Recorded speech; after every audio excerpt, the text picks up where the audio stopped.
नमस्कार दोस्तों, स्वागत है आपका आज हमारे चैनल पर। आज हम बात करने जा रहे हैं उस अभिनेत्री की जिसकी आंखों में दर्द झलकता था, जिसकी मुस्कान में तन्हाई छिपी रहती थी और जिसने भारतीय सिनेमा को एक ऐसी पहचान दी जो आज भी अद्वितीय है। दोस्तों, हम बात कर रहे हैं त्रिवेदी क्वीन मीना कुमारी की प्रारंभिक जीवन। मीना कुमारी का असली नाम था महजबी बानो। उनका जन्म 1 अगस्त 1943 को बॉम्बे अब मुंबई में हुआ था। उनके पिता का नाम अली बख्श जो एक थिएटर आर्टिस्ट और संगीतकार थे। उनकी मां का नाम इकबाल बेगम। उनकी मां इकबाल बेगम भी थिएटर से जुड़ी थी और बर्मा की रहने वाली थी। मीना कुमारी का जन्म बहुत ही गरीबी में हुआ। कहा जाता है कि उनका जन्म हुआ तो उनके माता पिता के पास अस्पताल का खर्चा तक नहीं था।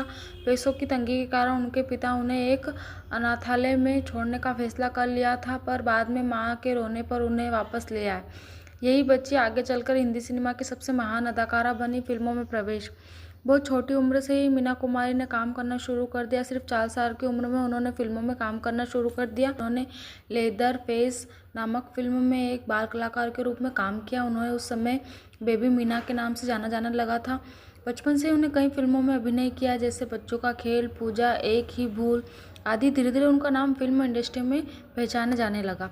फिल्मी करियर की शुरुआत मीना कुमारी को पहला बड़ा मौका मिला 1952 में फिल्म बैजू बावरा से। यह फिल्म उनके करियर का टर्निंग पॉइंट साबित हुई।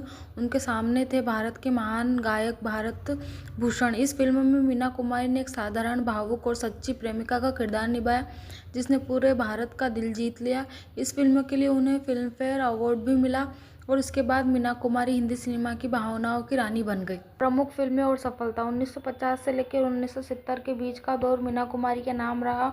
उन्होंने एक से बढ़कर एक हिट फिल्में दी। परिणीता, आज़ाद, दिलीप कुमार के साथ शारदा, दिल अपना और प्रीत पराई, साहिब बीवी और गुलाम, मेरे अपने, पाकीजा। उनकी फिल्मों में दर्द, त्याग और औरत की मजबूरी को बड़े ही मार्मिक तरीके से दिखाया गया। उनकी आंखों में इतनी गहराई थी कि दर्शक उनके हर भाव से जुड़ पाते थे। निजी जीवन अब बात करते हैं उनके निजी जीवन की, जो उनके अभिनय जितना ही भावनात्मक और दर्द भरा था। 1952 में मीना कुमारी ने मशहूर निर्देशक कमल अमरोही से विवाह किया। कमल अमरोही उनसे उम्र में 15 साल बड़े थे।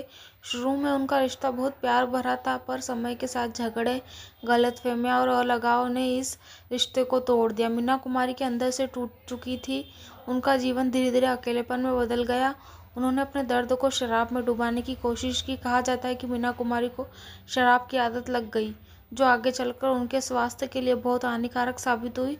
कवित्री मीना कुमारी बहुत कम लोग जानते हैं कि मीना कुमारी एक बहुत सुंदर कवित्री भी है। वो नज नाम से उर्दू शायरी लिखा करती थी। उनकी कविताएं दर्द, मोहब्बत और जीवन की सच्चाइयों को दर्शाती थी।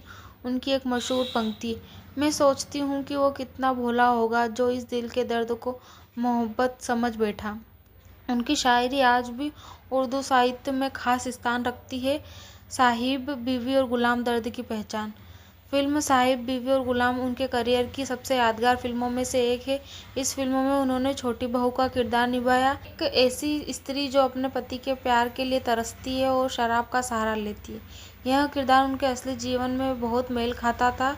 इस भूमिका ने उन्हें अमर बना दिया। पाकीजा, अधूरी मोहब्बत की पूरी कहानी। पाकीजा मीना कुमारी के जीवन की सबसे बड़ी फिल्म थी। कमल अमरोही ने इस फिल्म की कहानी लिखी, जिंदगी से प्रेरित होकर लिखी थी। इस फिल्म की शूटिंग शुरू हुई थी और 14 साल बाद पूरी हुई। जब यह फिल्म पूरी हुई, मीना कुमारी की तबीयत बहुत खराब हुई थी, लेकिन उन्होंने आखिरी बार कैमरे के सामने वही जादू बिखेरा जो केवल मीना कुमारी बिखेर सकती थी। फिल्म रिलीज के कुछ हफ्तों बाद ही 31 मार्च 1972 को मीना कुमारी का निधन हो गया। उस वक्त उनकी उम्र सिर्फ 39 वर्ष थी।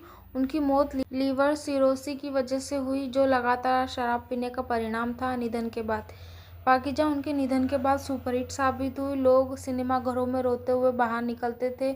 उनकी आवाज़, उनका चेहरा, उनकी अदाकारा सब अमर हो गए। मीना कुमारी के निधन के बाद उन्हें इस्त्रावती क्वीन कहा गया, क्योंकि उनके हर किरदार में और उनके जीवन में भी दर्द की गहरी छाप थी। सम्मान और विरासत। मीना कुमारी को 4 बार फिल्म फेयर अवार्ड से सम्मानित किया गया। उनके नाम आज भी अभिनय की सच्चाई मिसाल के रूप में लिया जाता है। कई आधुनिक अभिनेत्रियों जैसे विद्या बालन, दीपिका पादुकोण और काजोल उन्हें अपनी प्रेरणा मानते हैं। उनके जीवन पर कई किताबें भी लिखी गई है। समापन तो दोस्तों, मीना कुमारी का जीवन एक ऐसी कहानी है जिसमें शोहरत है, कला है, लेकिन साथ ही दर्द भी है। उन्होंने दुनिया को दिखाया कि सच्चा कलाकार वही होता है जो अपनी पीड़ा को कलम में बदल दे। उनकी आंखों का दर्द, उनकी मुस्कान, उनकी उदासी और उनकी आवाज़ की मिठास हमेशा के लिए हिंदी सिनेमा में अंकित हो चुकी है। अंत में बस इतना ही कहना चाहूँगी, मीना कुमारी चली गई पर उनका दर्द भरा सौंदर्य आज भी हर सिनेमा प्रेमी के दिल में जिंदा है। वो सिर्फ एक अभिनेत्री नहीं थी, बल्कि एक एहसास थी, एक भाव थी जो हमेशा अमर रहेगी। धन्यवाद दोस्तों। अगर आपको हमारी वीडियो अच्छी लगी हो तो लाइक, सब्सक्राइब एंड कमेंट।